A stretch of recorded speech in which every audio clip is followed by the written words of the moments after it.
नमस्कार दोस्तों, स्वागत है आपका हमारे आज के वीडियो में। दोस्तों, तेल अवीव से छपने वाले अखबार जेरूजलम पोस्ट से एक बहुत बड़ी खबर आई है दोस्तों, और वो खबर क्या है ध्यान से सुनिए। करीब 150 इजरायली सैनिकों ने जंग लड़ने से मना कर दिया है। यह इजरायली सैनिक कह रहे हैं कि बेंजामिन नेतन्याहू यह जंग अपनी निजी आकांक्षाओं के लिए लड़ रहे हैं। ये सैनिक कह रहे हैं कि अब भी कई इजरायली हमास के हाथों में बंधक है, पहले उस पर समझौता करो, उससे पहले हम जंग नहीं लड़ सकते हैं। और उन्होंने बेंजामिन नेतन्याहू को चेतावनी दे दी है कि हम आने वाले दिनों में अपने हथियार जो है डाल देंगे।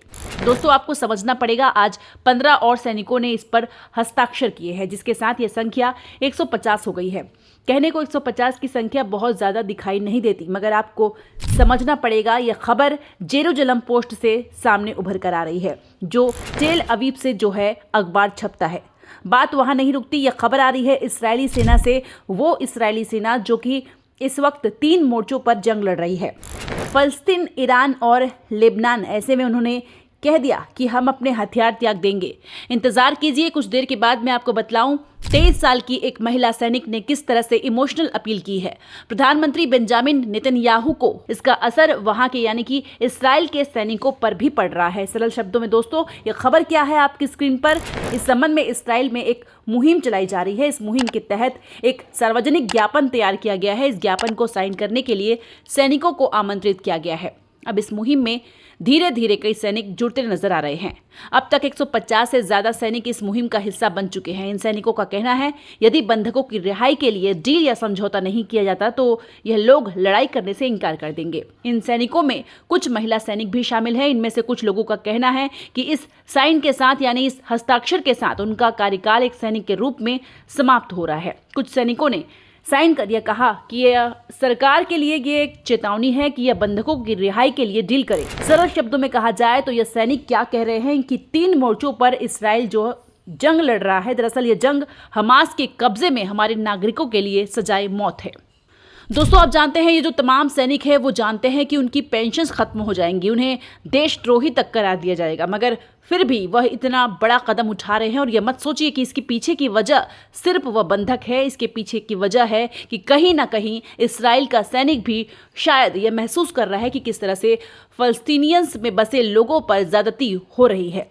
हालांकि इसकी संख्या कोई बहुत ज्यादा नहीं है, तो इस मुगालते में किसी को नहीं जीना चाहिए। और हाँ, 23 साल की वह महिला सैनिक जिसने बहुत भावनात्मक अपील की है, वह आपकी स्क्रीन पर 23 साल की महिला सैनिक का खत। 7 अक्टूबर को हमने अपने हजारों लोगों को खो दिया था और सैकड़ों लोगों को बंधक बनाए जाने के बाद हमने तुरंत अपने को देश की सेवा के लिए समर्पित कर दिया और लड़ने के लिए अपना नाम दिया, ताकि हम अपने देश की रक्षा में अपनी भूमिका निभा सके, साथ ही अपने देश के लोगों को जिन्हें बंधक बनाया गया था उनकी रिहाई करवा सके। लेकिन जिस प्रकार से युद्ध गाजा में लगातार जारी है, उससे लग रहा है कि IDF की ओर से की जा रही बमबारी में रिहाई का इंतजार कर रहे कई बंधक अपनी जान गंवा चुके हैं। जी हां, करीब 100 से 150 बंधक अब भी हमास के कब्जे में हैं। और ये महिला सैनिक कह रही है कि हो सकता है कि इनमें से कई की जान चली गई हो। और ऐसे में इस जंग को जारी रखने की क्या वजह है, क्योंकि फलस्तीन में करीब 40,000 नागरिक इस्राएल ने मौत के घाट उतार दिए हैं। जो जवाया के शरणार्थी शिविर में हुआ है वह तो और भी शॉकिंग है। दोस्तों, हजारों की तादाद में लोगों को एक रिफ्यूजी कैंप से दूसरे रिफ्यूजी कैंप में ले जाया जा रहा है।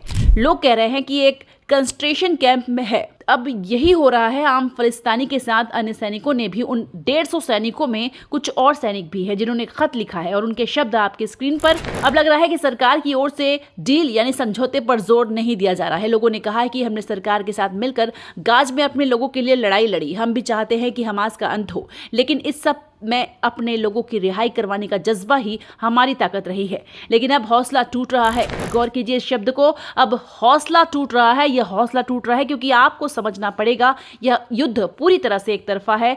हमास हमला करता है, मगर इस्राएल के मुकाबले वो हमला छिटपुट कहा जाएगा, क्योंकि पिछले 1 साल से हमास ने एक ही बार इस्राएल को नुकसान पहुंचाया था, बड़ा नुकसान पहुंचाया था, जब उसके बेकसूर नागरिकों पर हमास ने हमला किया था। और यह जो नया युद्ध का नया फेज शुरू हो गया था, कुछ अन्य सैनिक क्या लिखते हैं दोस्तों आपके स्क्रीन पर। हम जो भी अभी तक अपने देश की सेवा में अपनी जान की परवाह किए बगैर पूरी ईमानदारी से लगे हुए हैं, सरकार से कहना चाहते हैं कि यदि सरकार ने अपना रुख नहीं बदला और बंधकों की रिहाई के लिए डील पर काम करना शुरू नहीं किया तो हम बतौर सैनिक सेवा नहीं दे पाएंगे। हम में से कई लोगों के लिए तारीख बीत चुकी है, कुछ के लिए तारीख नजदीक आ रही है। जी हाँ, तारीख का इंतजार। और आप जानते हैं, इसमें से सैनिक जानते हैं कि बेंज नेतन्याहू अपनी जान बचाने के लिए इस युद्ध को जारी रख रहे हैं और तापमान को हर गुजरते दिन के साथ बढ़ा रहे हैं। और अब यह भी कहा जा रहा है कि ईरान के साथ बहुत ही गंभीर संघर्ष होगा। आपको क्या लगता है दोस्तों, जब ईरान के साथ युद्ध शुरू हो जाएगा तो क्या इसराइल पर इसका कोई असर नहीं पड़ेगा? क्या मध्य पूर्व के बाकी देश दखल नहीं देंगे? उस सैनिक के जहन में यही डर है। यह सैनिक जानता है कि इस इलाके में वह अकेला बना हुआ है। और मैं आपको बताना चाहती हूं, वो जानता है कि उसकी पेंशन खत्म हो जाएगी। मैं आपको जेरूसलम पोस्ट में क्या लिखा हुआ है उसे हूबहू कोट करना चाहती हूँ। अंग्रेजी में है और मैं इसे पढ़कर आपको सुना रही हूँ। यह उसी 23 साल की जो सैनिक थी उसके शब्द है। यहाँ पर वो 23 साल की महिला सैनिक कह रही है कि मैं जानती हूँ कि वो कदम मैं उठा रही हूँ उसके अपने खतरे हैं, मुझ पर कार्रवाई होगी, मुझे देशद्रोही बताया जाएगा, मेरी सैलरी खत्म कर दी जाएगी। ये सब मेरे दिमाग में है, मगर ये रास्ता अख्तियार करना बहुत आसान नहीं है। मेरे लिए सबसे जरूरी है कि जो बंधक है उन्हें रिहा किया जाए। दोस्तों, हकीकत क्या है मैं आपको बताती हूँ। यह एक सैनिक जानते हैं कि उन बंधकों का वापस आना नामुमकिन है। इसराइल ने 40,000 लोगों को मौत के घाट उतार दिया है।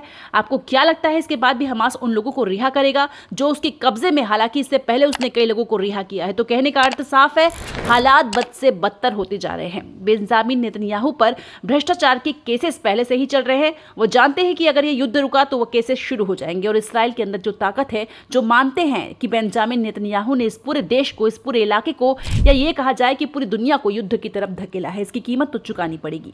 माहौल बहुत ही ज्यादा तनावग्रस्त है और 150 सैनिकों का ये कदम, ये जो खत लिखा जा रहा है, ये जो ज्ञापन बनाया जा रहा है दोस्तों, यह मायने रखता है। जुड़े रहिए हमारे साथ क्योंकि इस केस में और भी बहुत कुछ सामने आ सकता है।